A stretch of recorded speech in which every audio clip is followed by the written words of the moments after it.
Okay, let's move on to the following question. You are the finance director of Promos PLC. You have to calculate a number of ratios for inclusion in the annual report to shareholders. The information concerning the company and its performance for the financial year ended 31st December 2023 is as follows. So you are given a set of information. Based on this information, we need to calculate different types of ratios. Calculate the following ratios for the year ended 31st December 2023. You must state the formula used in each calculation. So you are required to calculate the dividend per share, dividend yield, earnings per ordinary share, price earning ratio, dividend cover, gearing ratio, and return on capital employed. So you are given set of information. Let's move on to the first ratio, dividend per share.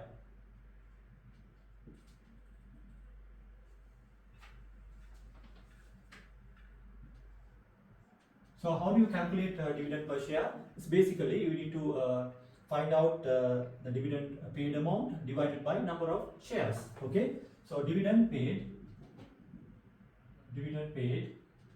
divided by number of shares. Okay, so now the dividend paid, how much is dividend paid? You are given the interim ordinary dividend and the final ordinary dividend. Okay, so interim dividend is £150,000 and final ordinary dividend is 0.0175 per share, and also you are given the number of shares 60 million shares. So therefore 60 million shares times 0.0175 will be 1,050,000. Okay, so dividend paid, which is 150,000 plus 1,050,000. So this is calculated 60 million shares, basically 60 million shares times 0.0175. Okay, so which is 1,050,000 divided by number of shares. The number of shares are given as 60 million. So if you take 60 million number of shares, so which is going to be 1.2 million divided by 60 million, the answer will be how much? 0.02 pounds, or we can say 2 pence. Okay, so this is the answer for the first part. Now let's move on to the second part,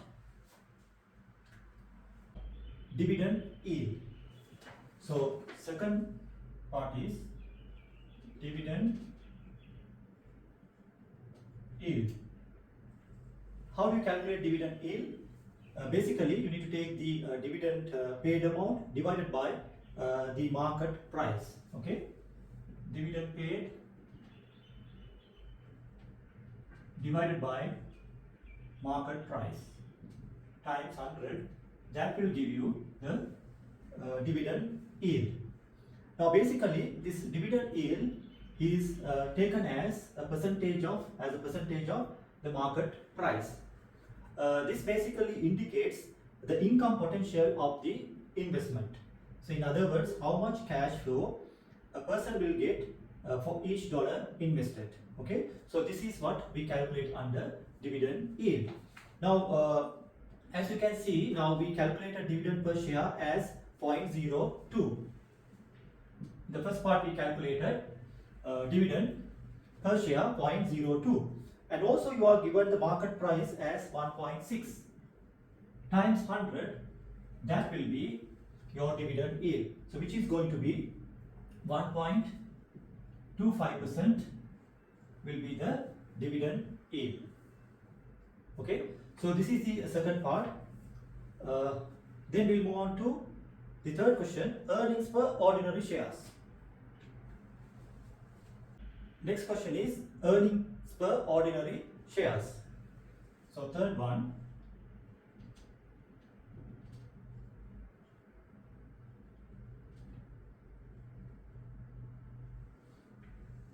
earnings per ordinary shares. Basically, here we need to identify earnings attributable to the ordinary shareholders. So in this case, what we need to take is net profit. Basically, we have to identify net profit after interest and tax divided by number of shares. Okay, so this is how you calculate net profit after interest and tax, because earnings per ordinary share means the earnings attributable to the equity shareholders. So therefore we need to eliminate all the external party payments like interest. So they are the contributors of the debt, the long-term liabilities, and the tax also you need to remove. From this calculation, net profit after interest and tax, we need to eliminate if there are any preference shares, irredeemable preference shares. Okay, so those preference shares also removed from this calculation. Okay, so therefore when you take the profit after interest, you are given net profit after interest before tax 3,815,000. So this is after interest before tax. So tax on profit is 635,000. Okay, then we have irredeemable preference shares paid 4.5% per share. Okay, so we have to consider 12 million preference shares at the rate of 4.5% irredeemable preference shares, which comes to, so we'll take the number of shares which is 60 million. Okay, so when you simplify this, 12 million times 4.5%, it's going to be 540,000. So this is 540,000. So 3,815,000 minus 635 minus 540,000, which is going to be how much? 3,815,000 minus 635 minus 540, which will be 2,640,000 divided by 60 million. So that will give you earnings per ordinary share amount of how much? 0.044. Okay, so this is the answer for this part, pounds. Okay, so earnings per ordinary shares, where you have to consider net profit after interest and tax, and if there are any irredeemable preference shares, that also should be deducted, divided by number of shares. So you are given net profit after interest before tax, so we removed the tax part, and also we have removed the irredeemable preference shares at the rate of 4.5, so which comes to 0.044 per share. So that is the earnings per share. So now let's go on to the other part. Next one is price earning ratio. So we'll calculate price earning ratio. So in other words, we can say PE ratio. Okay, so how do you calculate the PE ratio? So we have to take the market price per share divided by earnings per share. Okay, so simply you take the market price divided by earnings per share. So that will give you the price earning ratio. So this basically compares the current market price to its earnings per share. So therefore it indicates how much investors are willing to pay for each dollar of earnings. Okay, so how much of money the investors are willing to pay for each dollar of earnings. So this is what we calculate from the price earning ratio. So now you are given the market price as 1.6 per share, and in the previous calculation we calculated earnings per share, which was 0.044, and this will give you how much the price earning ratio will be 36 times. Okay, 36 times. Okay, next move on to the other part, dividend cover. The fifth question was dividend cover.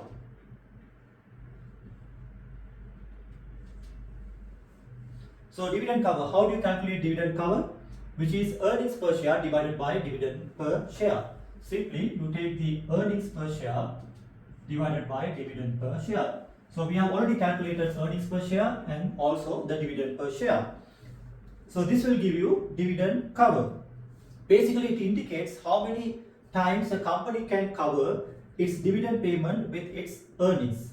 So how many times a company can cover its dividend payments with its earnings? This is what we calculate under dividend cover. Now the earnings per share we calculated, which was 0.044 divided by dividend per share, also we calculated 0.02 pounds. So that comes to 2.2 times. Okay, this is a dividend cover. So let's move on to the other part, the other question, gearing ratio. Okay, now let's move on to the other question, gearing ratio.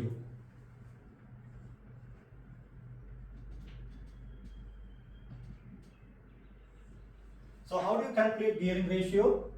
Which is the total debt divided by the total capital employed. Okay, simply you have to take total debt divided by total capital employed. Okay, now when you analyze the information, you can see the total debt. The total debt consists of 11% debentures, then 40% bank loan, and also redeemable preference shares. So this is also considered as a debt. So therefore we need to consider these three under total debt. So first of all, the debentures we have 20 million plus. We have bank loan 2.4 million plus. We have redeemable preference shares 8 million shares. Per share value is 1.2. So therefore 8 million times 1.2 per share, which is going to be 9.6 million. So which is 9,600,000. Now we need to identify the total capital employed. So total capital employed, what we need to do is we need to add the remaining the equity shareholders contribution. Okay. Now you have 20 million plus 2,400,000 plus 9,600,000 plus, now you have ordinary shares of 60 million shares. Per share value is 40.40 pounds plus 0.30 share premium. So therefore which is going to be 0.70. So 0.70 times 60 million, it's going to be 42 million. 42 million. Then we have 4.5% irredeemable preference shares, which is going to be 12 million. Which is going to be 12 million plus redeemable preference shares. That already we have taken here, 9.6 million. We have retained earnings 10,400,000 plus we have general reserves. We need to consider retained earnings and the other reserves, 2 million plus we have foreign exchange reserve 1.6 million. Okay, so that is the total capital employed. This total is the total capital employed, including equity contribution and the debt contribution. Okay, and the total debt is we have debenture, bank loan, and redeemable preference shares. So when you add up this comes to 32 million divided by, and when you add up the totals, that's going to be 100 million. It's going to be 100 million. This is a percentage. So therefore, gearing ratio will be 32%. Okay. So this is 32% is the gearing ratio. This basically measures the company's financial leverage comparing to its borrowed funds to its equity. Okay, so which is going to be 32%. Now let's move on to the last part of the question, return on capital employed. Okay, so we need to calculate return on capital employed.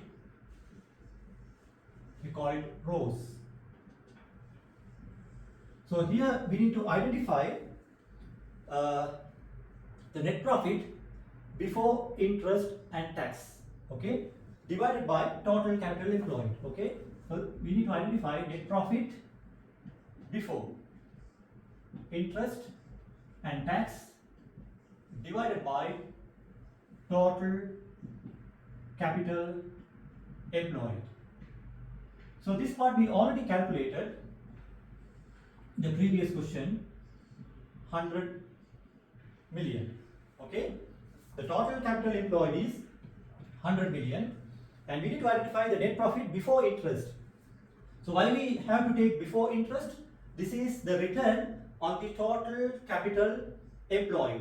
That consists of debt as well as equity contribution, okay. So before we distribute any return to the shareholders, what is the return generated by the company? So we need to identify net profit before tax. Now here you are given net profit after interest and before tax. So 3,815,000, this is after interest. So therefore we need to add back the interest component. So we have 11% debenture, which is 20 million.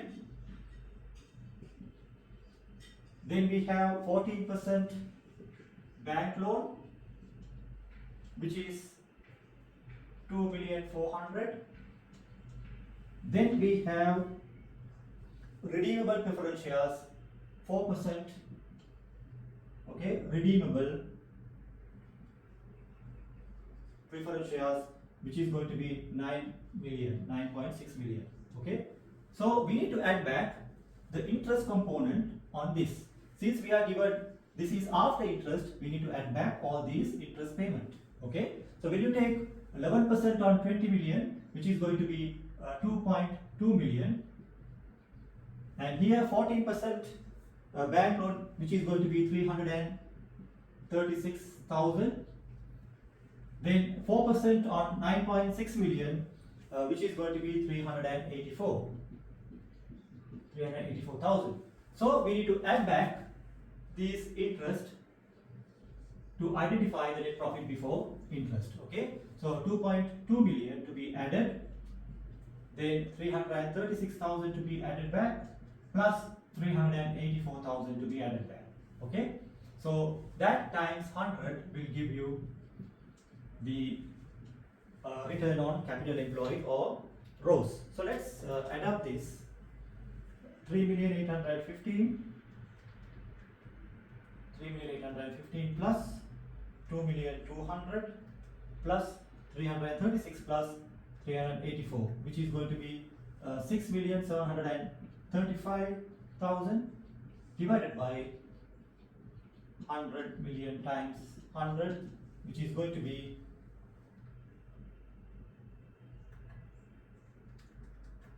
6.735. Okay, so this is the answer for this particular question. Okay, now let's move on to the second part of the question.